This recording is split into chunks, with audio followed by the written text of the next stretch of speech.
You're listening to the Jonesy and Amanda podcast. When I grew up, our neighbours were big board game players, and I used to love going over there and playing board games. What was the board game of the time? My favourite one was Cluedo. Loved Cluedo. Professor Plum in the conservatory. With a candlestick. Or the wrench. Yeah, the wench.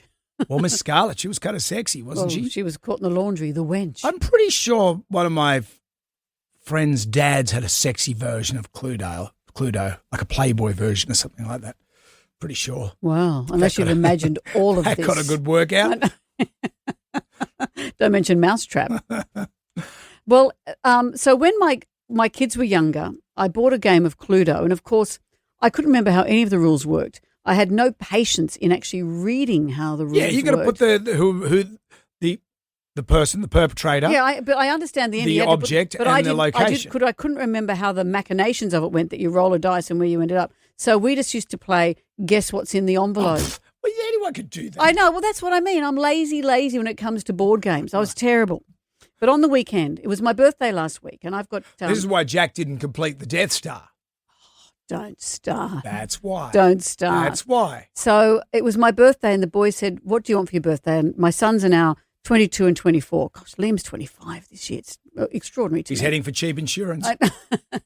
But I said, well, why don't you come away with me for the weekend? We've got a place down the coast. I said... The Fortress of Solitude. And, it's a big deal for them. They both work Saturday mornings for them to get time to come, and it was a big deal. It was great. So we thought Liam loves a board game now as an adult. I don't know where he's learnt the rules, but he said, let's play Monopoly. There was some beer involved. Yeah. But all our personality traits came to the fore. So Liam is very focused and sort of razor smart. Mm-hmm. So the second I'd roll the dice, before I could count out 9, 1, 2, he'd say, you owe me $45. He could see exactly where I was going to land. So you like to get the car? Yeah. What piece did you go I had the with? little dog.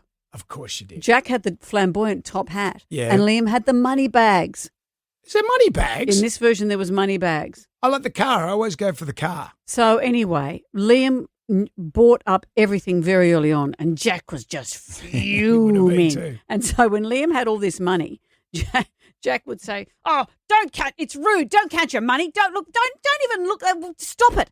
And at one point he said, "Could you at least be a charming villain? You're just being mean. Don't look at your phone. I'm so casual. Look at your phone." Jack was getting so wound up, and then at one point, Jack started to win a little bit, and so he's saying to me, $58, you owe me $50. So he suddenly becomes exactly the villain. So I was saying, "Oh, settle down, everyone. Settle down. Come on, let's all just settle down." And then I rolled a dice. The very first roll, I ended up in jail. Second roll, $200 tax. Third roll, I pretty much landed on Liam's hotel and had to pay $900. Oh, so was he on Mayfair? That it brought me. I was going to flip the table. So in the end.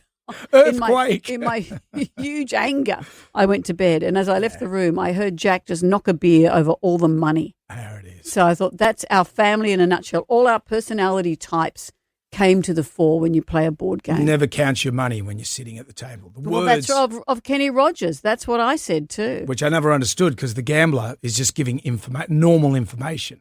There's no real insight there, is there? It's kind of Yeah, well, you got to know when to hold them, know when to fold them. Come on. Say well do to Kenny Rogers.